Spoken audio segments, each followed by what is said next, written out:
union making it crystal clear that they have no intention of backing down, despite being ordered back to work not once but twice since this weekend.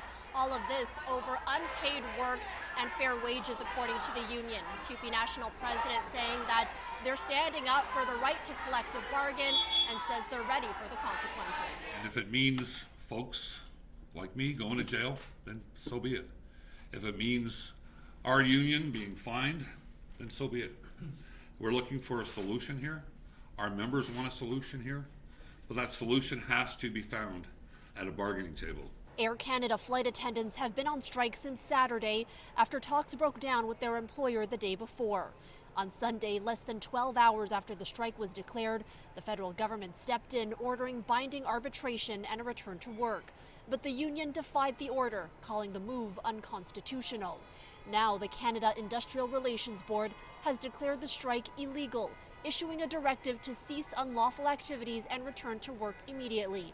It gave the union a noon deadline to provide written notice of the strike ending, but that too was ignored. Real negotiations cannot happen if only one side is banking on the government taking away the rights of another party. And that is what has happened here. The union estimates that a couple hundred of its flight attendants have been left stranded, still waiting to find a way home as a result of job action.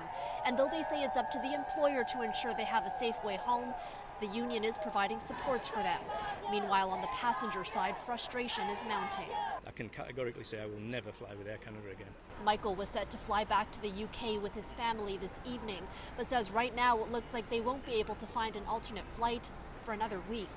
I think the most important thing for an airline is actually the one thing that they've forgotten, that's the customer. Because at the moment there's no customer service, and is that not a threat to the airline? Air Canada estimates that so far some 500,000 customers' flights have been cancelled since the strike began.